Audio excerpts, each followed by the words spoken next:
Les actus mercato du mardi 1er juillet, c'est parti. On commence tout d'abord avec Lionel Messi. Il envisagerait de quitter l'Inter Miami. Qu'est-ce qui se passe avec Messi? La Pulga réfléchira à rejoindre un club d'un championnat plus compétitif 6 mois avant la Coupe du Monde 2026. Les discussions pour plonger avec l'Inter Miami sont actuellement en pause concernant Messi. Et surtout, son niveau lui est très élevé et ses coéquipiers sont quand même très faibles du côté de Miami. Donc en gros, il pourrait finir là l'année avec Miami jusqu'en novembre. Puis après, les 6 prochains mois, juste avant la Coupe du Monde, il pourrait rejoindre une équipe beaucoup plus compétitive.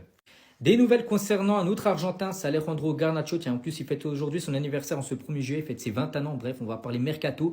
Et Chelsea discute avec Manchester United pour Alejandro Garnacho.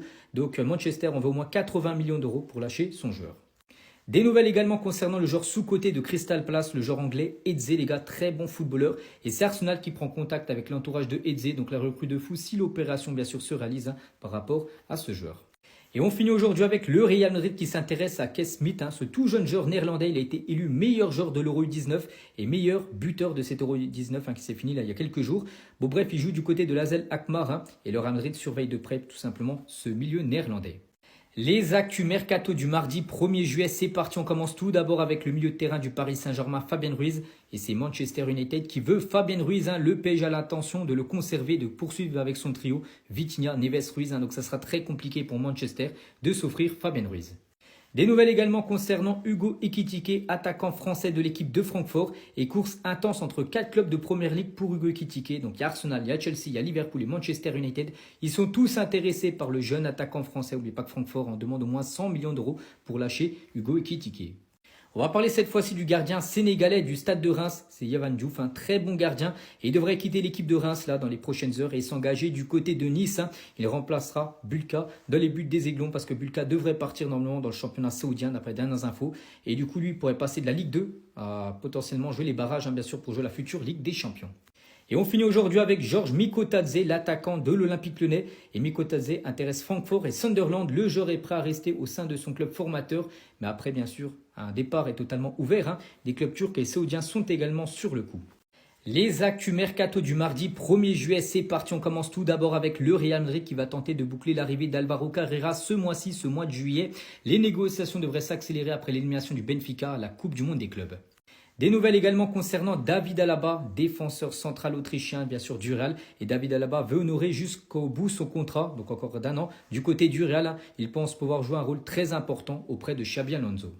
Des nouvelles également concernant Mohamed Kudus, l'attaquant ghanéen de l'équipe de West Ham, les gars. Et on apprend aujourd'hui que c'est Tottenham, les gars, qui s'intéresse de près tout simplement à Kudus. Le joueur est ouvert à un transfert aux Spurs où il pourrait jouer la Ligue des Champions saison prochaine. Et en plus de Mohamed Kudus, Chelsea bien sûr veut beaucoup de joueurs. Donc Chelsea toujours sur la piste de Mohamed Kudus malgré les signatures de Jamie Gittens et João Pedro parce que les deux c'est pas encore officiel mais les deux il y a des Here We Go. Ils devraient débarquer donc ça fait déjà 2 attaquants en plus les gars. Kudus pourrait également débarquer du côté des Blues. Et on finit aujourd'hui avec le gardien français Alban Lafont. Il pourrait quitter le FC Nantes et peut-être débarquer du côté du Racing Club de Lens. Le gardien de Nantes figure en bonne position sur la liste des priorités des 100 et or pour ce mercato. Les actus mercato du mardi 1er juillet, c'est parti. On commence tout d'abord avec l'attaquant colombien John Duran. Et il revient en Europe, les gars. Il va signer du côté du Fenerbahçe Here We Go d'après Fabrizio Romano. Donc il rejoindra le club turc en prêt. Al Nasser, son club actuel, prendra en charge l'intégralité de son salaire. N'oubliez pas qu'il avait rejoint quand même l'équipe d'Al Nasser en janvier dernier pour plus de 77 millions d'euros. Des nouvelles également concernant le défenseur argentin Facundo Medina. Donc ce joueur va bien rejoindre l'Olympique de Marseille. Accord total trouvé entre l'OM et Lens pour le transfert de Facundo Medina. Montant du transfert estimé à 22 millions d'euros, bonus inclus. Et toujours du côté de l'Olympique de Marseille, donc Medina arrive parce que Chancel Mbamba quitte le club. Donc il annonce son départ de l'OM. L'histoire se refaire, merci pour tout Marseille bébé. Voilà ce qu'il a pu mettre sur son compte X par rapport à son départ. Donc il y a des rumeurs du côté du Paris FC. Peut-être que Chancel Mbamba pourrait poursuivre sa carrière. Et on finit aujourd'hui avec Olivier Giroud. Il est attendu aujourd'hui du côté de Lille. L'officialisation du transfert aura lieu dans la soirée ou demain au plus tard. Donc n'oubliez pas qu'il y a quelques jours, il a résilié son contrat avec Los Angeles. Donc il devrait faire son grand retour en Ligue 1 du côté du LOSC. Les actus mercato du mardi 1er juillet, c'est parti. On commence tout d'abord avec Marcus Rashford et le Bayern Munich envisage un transfert pour Marcus Rashford. On sait qu'actuellement, il revient aujourd'hui du côté de Manchester. Il était prêt à Aston Villa jusqu'au 30 juin. Bref, Manchester demanderait environ 45 millions d'euros pour lâcher le joueur anglais. Et toujours du côté du Bayern, hein, en cas d'échec pour Marcus Rashford, il y a un plan B. C'est Luis Diaz. Luis Diaz est dans la shortlist du Bayern Munich pour l'été prochain. À noter que le Bayern cherche absolument un ailier gauche. C'est pour ça que des joueurs comme Rashford, comme Luis Diaz, comme Nico Williams ou même Bradley Barcola sont tous ciblés par le Bayern Munich. Des nouvelles également concernant le milieu français Andy Diouf et Lens et Burnley ont trouvé un accord de principe pour le transfert d'Andy Diouf. Il pourrait rejoindre la première ligue avec l'équipe de Burnley. Montant du transfert environ 18 millions d'euros. Le milieu n'a pas encore donné son accord au club anglais, mais s'il donne son oui, le transfert se fera là dans les prochaines heures. Des nouvelles également concernant ce tout jeune joueur du Real Madrid. Je ne sais pas si vous le connaissez, il s'agit de Diego Aguado, donc tout jeune joueur de l'équipe B qui a joué quelques fois, vraiment rarement en équipe première. Bref, c'est Dortmund qui insiste pour recruter le jeune joueur. Une première offre de 6 millions d'euros de la part de Dortmund au Real Madrid a été refusée, donc Dortmund devrait revenir avec une offre améliorée pour s'offrir le jeune espagnol. Les actus mercato du mardi 1er juillet, c'est parti. On commence tout d'abord avec Nico Williams. Et d'après le Chiringuito TV, les gars, le Barça devrait lever la clause libératoire de Nico Williams cette semaine. Donc tout devrait se faire avant le 9 juillet prochain. Pourquoi le 9 juillet? Parce qu'en gros, c'est la reprise de l'entraînement du côté de Bilbao. Et Nico Williams, les gars, ne veut absolument pas retourner jouer dans son club actuel. Donc voilà, ça pourrait se faire, les gars, cette semaine. Des nouvelles également concernant l'Italien Davide Fratesi, donc joueur bien sûr de la sélection italienne et joueur de l'Inter Milan. Et c'est l'Atlético Madrid qui insiste pour signer tout simplement Fratesi. Des nouvelles également concernant Harvey Elliott. N'oubliez pas que le joueur a été élu meilleur jeune joueur de l'Euro-Sport qui s'est fini la semaine dernière avec la victoire des Anglais contre les Allemands. Bref, Harvey Elliott pourrait partir de Liverpool et Liverpool a fixé le prix d'Harvey Elliott à 40 voire 50 millions d'euros pour l'été prochain.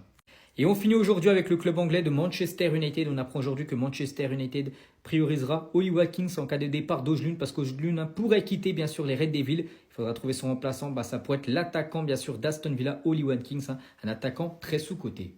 Le journaliste espagnol José Alvarez confirme l'arrivée de Nico Williams. Il a dit « Je maintiens mon opinion, Barcelone paiera la clause libératoire de Nico Williams cette semaine. » N'oubliez pas que tout devrait s'accélérer là, vu que déjà au mois de juillet, et tout devrait s'accélérer avant le 9 juillet. Pourquoi le 9 juillet? Parce que c'est la date de reprise de l'entraînement de Nico Williams du côté de Bilbao, et ça devrait se faire avant ce 9 juillet. Et à noter que Ferran Torres kifferait de jouer en attaque avec bien sûr Nico Williams. Il a dit « J'aimerais jouer avec Nico Williams, nous pourrions former un bon trident sur l'attaque bien sûr barcelonaise. » Une info cette fois officielle les gars, c'est un départ d'un joueur du FC Barcelone, c'est Noah Darwish, ce tout jeune joueur allemand qui est arrivé au club il y a 2 ans. Il y avait beaucoup d'attentes autour de ce joueur, il n'a jamais réussi à confirmer vraiment le talent qu'il avait bien sûr en Allemagne. Et du coup il quitte le Barça, il retourne en Allemagne, il vient de s'engager à Stuttgart jusqu'en 2029. Des nouvelles également concernant Szczęsny. Aujourd'hui, on est le 1er juillet. Il n'est plus sous contrat du côté du Barça. Son contrat était jusqu'au 30 juin. Et Szczęsny est officiellement devenu joueur libre à la fin du mois de juin. Mais il y a une prolongation de contrat en place avec le club jusqu'en 2027. La signature pourra avoir lieu à tout moment. Et on finit aujourd'hui avec Lamine Yamal. Parce qu'aujourd'hui, en ce 1er juillet, Lamine Yamal devrait être annoncé en tant que nouveau numéro 10 du côté du club. Pourquoi? Parce que Fati aujourd'hui devrait être annoncé officiellement en joueur de Monaco. Et vu que Fati a le 10, du coup le 10 sera dispo et Lamine Yamal devrait prendre le 10. Donc regardez les anciens numéros 10. Donc Lamine Yamal normalement aujourd'hui, Fati, Messi, Ronaldinho, Riquelme, Rivaldo, Romario et bien sûr le légendaire Diego Maradona. Les transferts officiels du mardi 1er juillet, c'est parti. On commence tout d'abord avec une première recrue du côté du Paris Saint-Germain. Et le PSG communique le jeune ailier belgeo-marocain Ilian Manda. Donc ce jeune joueur de 20 ans, les gars, a signé un contrat pro de 2 ans avec le PSG, soit jusqu'au 30 juin 2027. C'est officiel également concernant les départs du côté de l'Atlético Madrid. Tout d'abord de l'Espagnol Azpilicueta. Il est en fin de contrat le 30 juin, donc hier soir. Donc il n'a pas été prolongé par l'équipe de l'Atlético. Et également le départ de Axel Witsel, le milieu belge du côté de l'Atlético Madrid. Autre info officielle, les gars, c'est le jeune Hachim Mastour. Donc un joueur, les gars, il y a une dizaine d'années, on le considérait vraiment comme un futur très grand footballeur. Bon, il a une carrière un peu compliquée. Bref, il rejoint le Virtus Verona en D3 italienne. C'est le 10e club du joueur marocain à l'âge de 27 ans. Autre info officielle, les gars, c'est l'Espagnol Pedro Chirivella qui quitte le FC Nantes, où il a passé quand même 5 ans à Nantes et rejoint le Panathinaikos. Le milieu de 28 ans aura passé 5 saisons du côté de la Ligue 1.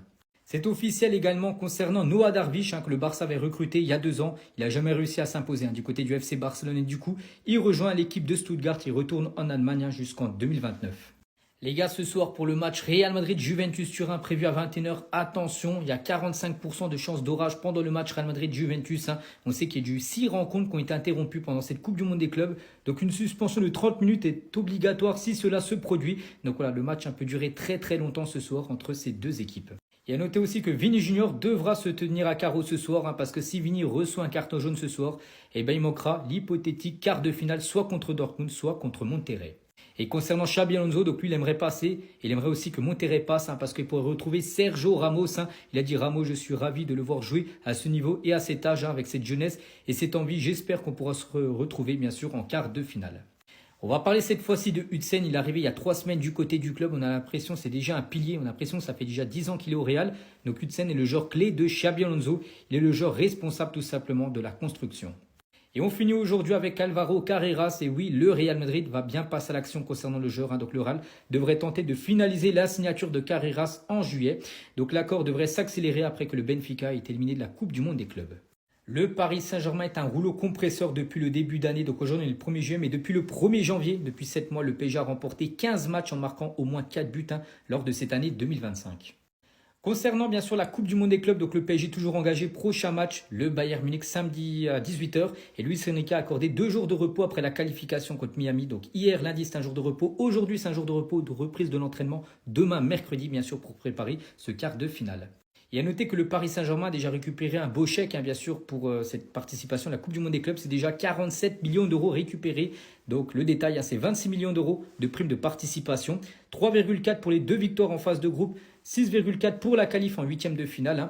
11,2 pour celle en quart. Et bien sûr, ça peut encore beaucoup augmenter si tu vas très loin dans cette compète. Donc par exemple, une victoire contre le Bayern Munich rajouterait 18 millions d'euros en plus dans les caisses du club. Si tu vas encore plus loin, les gars, si tu vas en demi-finale et tu passes en finale, le finaliste, ça sera 25 millions d'euros de plus. Et si tu gagnes cette grande finale, ça sera en tout 34 millions d'euros de plus. Tu peux empocher quasiment 150 millions d'euros sur cette Coupe du Monde des clubs. Et on finit bien sûr, et ça fait un mois jour pour jour, cette victoire en finale de Ligue des Champions contre l'Inter Milan. Donc aujourd'hui, le 1er juillet, bon, il n'y a pas de 31 juin, ça passe du 30 au 1er juillet. Donc voilà, il y a un mois jour pour jour, c'était le plus beau jour de l'histoire tout simplement du Paris Saint-Germain.